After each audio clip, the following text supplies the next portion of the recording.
Welcome back to ProCare physiotherapy and rehabilitation centre. இன்னைக்கு நம்ம பார்க்க போகிற டாபிக் என்னன்னு பார்த்தீங்கன்னா, பக்கவாதத்தில் இருந்து பூரண குணமடைய என்ன செய்ய வேண்டும். ஸோ இதான் இன்னைக்கு டாபிக். ஸோ பக்கவாதத்திலிருந்து பூரணமாக குணமடைகிறதுக்கு ஒரு கம்ப்ளீட்டாக இதை பண்ணால் பக்கவாதத்திலேருந்து கம்ப்ளீட்டாக வெளியில் வந்துடலாம் அப்படிங்கிறத பற்றி தான் பார்க்க போகிறோம். அதில் ஃபஸ்ட்டு நம்ம நிறைய வீடியோஸ் சொல்லியிருக்கோம். ஃபஸ்ட்டு ஒரு பக்கவாதம் வந்துச்சுன்னா ஒரு நியூராலஜிஸ்ட் டாக்டர் பார்க்கணும். டாக்டர் பார்த்ததுக்கப்புறம் அவங்க என்ன இன்ஜெக்ஷன், அவங்க என்ன மெடிசன் கொடுக்குறாங்களோ அவங்களோட அட்வைஸ் இல்லாமல் தவறாமல் ஃபாலோ பண்ணணும். இதான் ஃபஸ்ட்டு ஸ்டெப்பு. இதை கரெக்டாக ஃபாலோ பண்ணணும். ஸோ அடுத்த விஷயம் என்னன்னு பார்த்தீங்கன்னா, எல்லாருமே மாட்டிக்கிற விஷயம் வந்து என்ன, எனக்கு கை சரியாக வரல, கால் சரியாக வரல, எங்கேயாவது ஒரு இடத்துல டிஃபார்மிட்டி ஆயிடுச்சு, ஃபிங்கர்ஸ் மாட்டிடுச்சு, அதுக்கப்புறம் காலில் வந்து சுற்றி நடக்கிறேன், அதுக்கப்புறம் பார்த்தீங்கன்னா எனக்கு நடக்கும்போது வாக்கிங் சரியாக வரல, தாங்கி நடக்கிறேன், அதுக்கப்புறம் பார்த்தீங்கன்னா எனக்கு தூக்கம் வரல, இந்த மாதிரி நிறைய கம்ப்ளைண்ட்ஸ் இருக்குது. இது எல்லாமே பர்டிகுலராக ஃபிசியோதெரபி பாயிண்ட் ஆஃப் வியூவில் நம்ம என்ன பர்ஃபெக்டாக செஞ்சோம் அப்படின்னா அதுலேருந்து வெளியில் வர முடியுங்கிறத நம்ம இன்னைக்கு பார்க்க போகிறோம். ஃபர்ஸ்ட் பாயிண்ட் நம்பர் 1 என்னன்னு பார்த்தோம் அப்படின்னா, ஒருத்தருக்கு பக்கவாதம் வந்துருச்சு, படுத்த படுக்கையாக இருக்காங்க. படுத்த படுக்கையாக இருக்கும்போது என்னென்ன விஷயங்களை கேர் பண்ணோம் அப்படின்னா அதுலேருந்து அழகாக வெளியில் வர முடியும். ஸோ இந்த ஸ்டெப்ஸ் எல்லாம் சீக்வன்ஸை கரெக்டாக ஃபாலோ பண்ணோம் அப்படின்னா கண்டிப்பாக முழுமையாக பூரணமாக குணமடைய முடியும். அதில் பார்த்தீங்கன்னா படுத்த படுக்கை, ஒருத்தவங்க படுத்த படுக்கையாக இருக்காங்க, ஸ்ட்ரோக் வந்துருச்சு, வந்தோடனே என்னன்னா ஒரு சைடு கை காலும் வராமல் இருக்கும். அப்படி படுத்த படுக்கையாக இருக்கும்போது முக்கியமாக கவனிக்க வேண்டிய விஷயம் என்னன்னு பார்த்தோம்னா, அவங்கள வந்து பார்த்தீங்கன்னா ஒரு பக்கத்துலேருந்து இன்னொரு பக்கத்துக்கு சைடில், அதாவது டேர்னிங் பொசிஷன் வந்து மாற்றிட்டே இருக்கணும். 2 மணி நேரத்துக்கு ஒரு தடவை வந்து அவங்கள பொசிஷன் பண்ண வைக்கணும். அதுதான் மிக முக்கியமான விஷயம். ஏன் அதை பண்ணுறோம் அப்படின்னு பார்த்தீங்கன்னா, படுத்த படுக்கையாக இருக்கும்போது படுக்கை பண்ணாதான் பெட் சோர்னு சொல்லுவாங்க, அது வராமல் இருக்கிறதுக்காக திரும்ப வைக்கிறோம். அதுக்கு அடுத்த விஷயம் பார்த்தீங்கன்னா, ஆங்கிள் மூவ்மெண்ட்ஸ் எக்ஸசைஸ் பண்ண சொல்லுவோம். அதாவது வந்து மேலே எப்படி ஹார்ட் இருக்கோ அதே மாதிரி கீழே காஃப் மசில் தான் வந்து அனதர் ஹார்ட், பெரிபரல் ஹார்ட்னு சொல்லுவாங்க. அந்த ஆங்கிள் வந்து தையல் மிஷின் மாதிரி இந்த மாதிரி ஆங்கிள் டோ மூவ்மெண்ட்ஸ் வந்து பண்ண வைக்கணும். அது பார்த்தீங்கன்னா ஒரு 3 hours ஒன்ஸ் வந்து ஃபர்ஸ்ட் ஒரு 10 daysக்கு ப்ராப்பராக பண்ண வச்சுட்டே இருக்கணும். அதுக்கு அடுத்த விஷயம் என்னன்னு பார்த்தீங்கன்னா, ஒருத்தவங்க படுத்த படுக்கையாக இருக்கும்போது இந்த விஷயத்த சொல்கிறான். அதுக்கப்புறம் ஒருத்தவங்க வந்து நல்லா சாப்பிட சொல்லணும். சாப்பிட்றதுக்கு வந்து தேவையான ப்ரோட்டீன், ஃபைபர் இது எல்லாமே கரெக்டாக கொடுத்துட்டு வரணும். அதுக்கப்புறம் நல்லா உட்கார வைக்கணும். இந்த பொசிஷனிங்லேயே பார்த்தீங்கன்னா படுத்தே இல்லாமல் உட்கார வைக்கணும். முடிஞ்ச அளவுக்கு எவ்வளோ முடியுதோ அந்த அளவுக்கு உட்கார வைக்கணும். அதுக்கு அடுத்த விஷயம் பார்த்தீங்கன்னா, பெட்டில் இப்படி படுத்தே இருக்காங்கன்னா ஒரு 30 டிகிரிலேருந்து 60 டிகிரி பெட்டில் சுற்றியோ இல்லாட்டி 2 பில்லோஸோ வச்சு ப்ராப்பராக உட்கார வைக்கணும். அதுக்கு அடுத்த விஷயம் வந்து என்னன்னு பார்த்தீங்கன்னா, அவங்களோட யூரின் போகிறது, மோஷன் போகிறது கரெக்டாக இருக்கான்னு பார்த்துக்கணும். கான்ஸ்டிபேஷன் இல்லாமல் பார்த்துக்கணும். ஒரு நாளைக்கு யூரின் போகிற அளவும் கரெக்டாக இருக்கான்னு சொல்லி பார்த்துக்கணும். ஏன் அப்படின்னா இதெல்லாம் கரெக்டாக பார்த்தா தான் நம்ம அடுத்த ஸ்டெப்ஸுக்கு போக முடியும். ஸோ படுத்த படுக்கையாக இருக்கும்போது இதுதான் முக்கியமாக கவனிக்க வேண்டிய விஷயம். அதுக்கு அடுத்தது பார்த்தீங்கன்னா, ஃபிசியோதெரபியில் வந்து பயிற்சிகள், எக்ஸசைஸ். இப்போ அப்பர் லிம் எடுத்துட்டோம் அப்படின்னா, அப்பர் லிம்னா நம்ம இந்த கையை எடுத்துக்கிறோம். இந்த கையில் வந்து ஷோல்டர் வந்து எந்த சைடு, இப்போ ரைட்டோ லெஃப்டோ ஏதோ ஒரு சைடு பக்கவாதம் வந்துருச்சு, அந்த சைடு வந்து பார்த்தீங்கன்னா வீக்னஸோ மசில் வீக்னஸ் வராமல் இருக்கிறதுக்கு எக்ஸசைஸ் கொடுக்கணும். எக்ஸசைஸ் வந்து பார்த்தீங்கன்னா ஒவ்வொரு ஜாயிண்ட்டுக்கும், shoulder joint, elbow, wrist, fingers இதுக்கெல்லாம் வந்து தொடர்ச்சியான பயிற்சி கொடுக்கணும். காலையில், மத்தியானம், சாயந்தரம் ஒரு நாளைக்கு மினிமம் ஒரு 3 times அது கொடுக்கணும். இப்படி கொடுக்கும்போது கவனிக்க வேண்டிய விஷயம் என்னன்னு பார்த்தோம்னா, இந்த ஷோல்டர் இப்போ வந்து ரைட் சைடு ஸ்ட்ரோக் வந்துச்சுன்னா ரைட் சைடு ஷோல்டர் வந்து கீழே இறங்கிடும். இதை நான் நிறைய வீடியோஸ்ல சொல்லியிருக்கேன். அப்படி இந்த ஷோல்டர் வந்து கீழே இறங்குற மாதிரி இருந்துச்சு அப்படின்னா ஒரு shoulder brace or shoulder support போட்டு ஸ்டெபிலைஸ் பண்ணிடும். அதுக்கப்புறம் இந்த ஃபிங்கர்ஸ் வந்து பார்த்தீங்கன்னா இந்த ரிஸ்ட் ட்ராப் ஆகாமல் இருக்கிறதுக்கு ரிஸ்ட் எக்ஸசைஸ் கொடுக்கணும். முடிச்சு அதுக்கு ஒரு ஸ்பிளிண்ட், அதில் 2 வெரைட்டி இருக்கும். ஒன்று காக்கப், இன்னொன்று வந்து டைனமிக். ஸோ அதில் ஏதாவது ஒரு ஸ்பிளிண்ட் அது தகுந்த மாதிரி ஃபிசியோதெரபிஸ்ட் இருக்காங்களோ அவங்களோட சூப்பர்விஷனில் அதை கரெக்டாக பண்ணிக்கணும். ஸோ இதுதான் வந்து பார்த்தீங்கன்னா பயிற்சிகள். அதுக்கப்புறம் பார்த்தீங்கன்னா பயிற்சிகள் வந்து பார்த்தீங்கன்னா இது வந்து கைக்கு, காலுக்கு வந்து பார்த்தீங்கன்னா காலுக்கு அதே மாதிரி எக்ஸசைஸ் கொடுக்கணும். எஸ்பெஷலி வந்து காலில் வந்து ரொட்டேஷன், இன்டர்னல் எக்ஸ்டர்னல் ரொட்டேஷன் எக்ஸசைஸை நல்லா கொடுக்கணும். இல்லை அப்படின்னா இந்த சர்க்குலேஷன் நடக்கும்போது இந்த மாதிரி சுற்றி நடக்கிறது போலே வந்துடும். ஸோ அது பார்த்தீங்கன்னா நடக்கும்போது உள்ளார வெளியில இந்த பயிற்சி நல்லா பண்ணணும். அதுக்கப்புறம் காலை நல்லா மடிச்சு நீட்ட சொல்லணும். அதுக்கப்புறம் இந்த ஆங்கிள் மூவ்மெண்ட் சொல்லியிருக்கேன், காலை மேலே கீழே அசைக்கிற பயிற்சிகளை விடாமல் ஒரு நாளைக்கு 3 times அது பண்ணணும். ஒரு 3 hours ஒன்ஸ் பண்ணாங்கன்னா ரொம்ப நல்லது.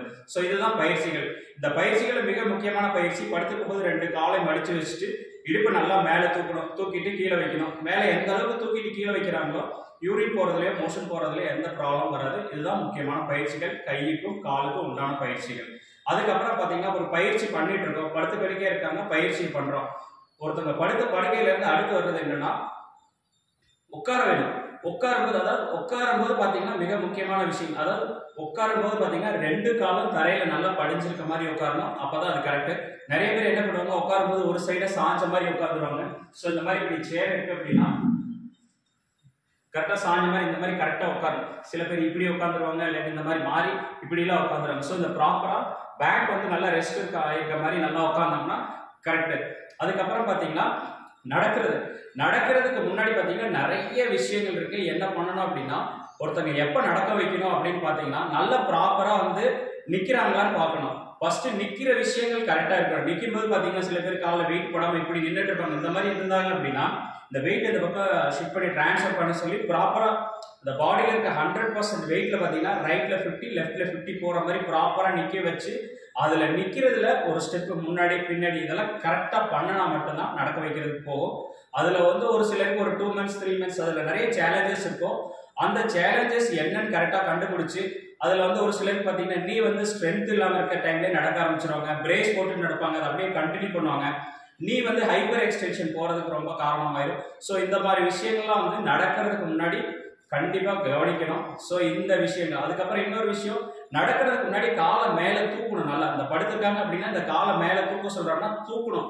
அப்படி தூக்குனாங்கன்னா எந்த சப்போர்ட் இல்லாமல் மெல்ல இனிஷியேட் பண்ணலாம். நடக்கும்போது எப்போதுமே பெட்டர் அட்வைஸ் வந்து என்ன அப்படின்னா, ஒரு ஸ்டிக் வச்சு நடக்கிறது நல்லது.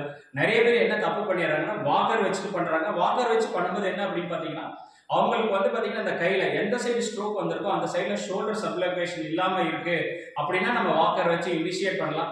ஏஜ்டு பர்சனாக இருந்துச்சுன்னா ஒரு பிசியோதெரபிஸ்டோட சப்போர்ட்டில் வாக்கரை வச்சு இனிஷியேட் பண்ணலாம். பெட்டர் அட்வைஸ் வந்து என்னன்னா, ஸ்டிக் வச்சுட்டோம்னா இந்த ஷோல்டருக்கு எந்த விதமான தொந்தரவு வராது.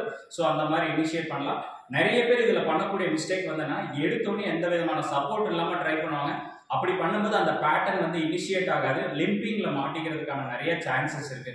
அதுக்கப்புறம் இன்னொரு விஷயம், இந்த டார்சி ஃபிளெக்ஷன் கால் பாதம் இப்படி மேலே வர்ற மூவ்மெண்ட் இல்லாமல் இருந்துச்சு அப்படின்னா கண்டிப்பாக பெட்டர் ஒரு ஃபுட்ராஸ் பிரிண்ட் போட்டுட்டு ட்ரை பண்ணுறது ரொம்ப நல்லது. அப்படி ஃபுட்ராஸ் பிரிண்ட் போட்டாங்க அப்படின்னா பெட்டர் ஸ்டிக்கு யூஸ் பண்ணணும். அந்த ஸ்டிக்கு யூஸ் பண்ணும்போது பார்த்தீங்கன்னா எல்போ வந்து பார்த்தீங்கன்னா ஷோல்டரோட லெவல் வந்து கரெக்டாக இருக்கணும். ஸோ இந்த மாதிரி மிஸ்டேக்ஸ் தான் நிறைய நடக்கும். அதை வந்து கரெக்டாக நம்ம சரி செஞ்சுட்டு அடுத்த ஸ்டெப்புக்கு போகணும்.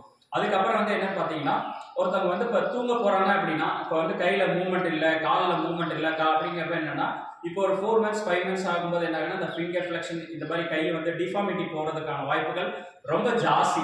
அந்த மாதிரி இருந்துச்சு அப்படின்னா ஒரு ஸ்பிரிண்ட்டை போட்டு கரெக்டாக ஸ்டெபிலைஸ் பண்ணிடணும். அதே மாதிரி ஆங்கிளில் வந்து பார்த்தீங்கன்னா இந்த டார்சி ஃபிளெக்ஷன் இல்லை அப்படின்னா, அதாவது கீழே மேலே வர மூவ்மெண்ட் இல்லை அப்படின்னா அங்கேயும் ஒரு ஸ்பிரிண்ட், அதாவது நைட் ஸ்பிரிண்ட் போட்டு அரெஸ்ட் பண்ணி ப்ராப்பராக படுத்துக்கணும்.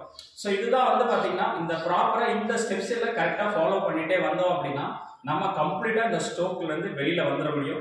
இந்த இதில் வந்து எங்கேயாவது ஒரு ஸ்டெப்ஸ் நம்ம வந்து மிஸ்டேக் பண்ணோம் அப்படின்னா அங்கே தான் நமக்கு வெளியில் வர்றதுக்கு கஷ்டமாயிடும். அப்போ தாங்கி நடக்கிறதுக்கு வர ஆரம்பிச்சிடும். அப்புறம் பார்த்தீங்கன்னா ஃபிங்கர்ஸ் வந்து டிஃபார்மிட்டியில் போக ஆரம்பிச்சிடும், ஷோல்டர் சப்ளகேஷன் ஆகிடும். இந்த சின்ன விஷயங்கள் வந்து பார்த்தீங்கன்னா மிகப்பெரிய இம்பேக்டை கொண்டு வந்துடும். ஸோ இதை வந்து பேசிக்காக இந்த விஷயங்களை கரெக்டாக பண்ணிட்டோம் அப்படின்னா நம்ம அந்த பக்கவாதத்துலேருந்து ப்ராப்பராக வெளியில் வந்துட முடியும். ஸோ நம்ம இந்த மாதிரி வீடியோஸ் வந்து தொடர்ச்சியாக போட்டுகிட்டே இருக்கிறோம். என்ன ரீசனுக்குன்னா இந்த பக்கவாதத்தை பற்றி ஒரு நிறைய அவேர்னஸ் வரணும் அப்படிங்கிறதுக்காக பண்ணிட்டு இருக்கோம். எஸ்பெஷலி இந்த வீடியோவே நான் ஒரு பேஷண்ட், அதாவது கிராமத்தில் இருக்கிற ஒருத்தர் வந்து எனக்கு இது வந்து ஃபஸ்ட்டு வந்தால் என்ன பண்ணணும் அப்படின்னு சொல்லி கேட்டாங்க. ஸோ அவங்களுக்காகவே இந்த பதிவை நம்ம பதிவிடுறோம். ஸோ இது வந்து கண்டிப்பாக எல்லாத்துக்குமே உபயோகமாக இருக்கும்னு நினைக்கிறேன். ஸோ அதே மாதிரி உங்களுக்கு ஏதாவது சந்தேகம் இருக்குது, அந்த சந்தேகத்துக்கு வந்து ஏதாவது ஹெல்ப் பண்ணணும் அப்படின்னு நினச்சிங்கன்னா கமெண்ட் பாக்ஸில் கமெண்ட் பண்ணுங்கள். அவங்களுக்கு என்னால் முடிஞ்ச ஒரு வீடியோவாக கிரியேட் பண்ணி கண்டிப்பாக யூடியூப் இந்த வீடியோவில் வந்து அப்லோட் பண்ணுறேன். ஸோ அதே மாதிரி நம்ம வந்து கோயம்புத்தூர் பீளமேடு பகுதியில் இதே மாதிரி ப்ரோகேர் ஃபிசியோதெரபி ரீஹாபிலிட்டேஷன் சென்டர்னு சொல்லிட்டு ஒரு ரீஹாபிலிட்டேஷன் சென்டர் ரன் பண்ணுறோம். நம்மள்ட்ட இங்கேயே வந்து தங்கி ஸ்டே பண்ணி ட்ரீட்மெண்ட் எடுத்துக்கலாம். ஸோ கண்டிப்பாக யாரெல்லாம் அவங்களால முடியல அப்படின்னா அவங்களுக்கு வந்து அந்த மாதிரி இருக்கவங்களுக்கு தான் இதே மாதிரி வீடியோஸ் எல்லாம் இது பண்ணுறது. பட் இந்த வீடியோவே இது பண்ணாமல் உங்களோட பக்கத்தில் நியர்பை யார் ஃபிசியோ இருக்காங்களோ அவங்களோட சூப்பர்விஷனில் பண்ணுறது நல்லது. இந்த மாதிரி வீடியோஸ் பதிவு பண்ணுறதுக்கு முக்கிய காரணம் வந்து என்னன்னு பார்த்தீங்கன்னா ஒரு அவேர்னஸ் வேணும் அப்படிங்கிறதுக்காக தான் பதிவு பண்ணுறோம்.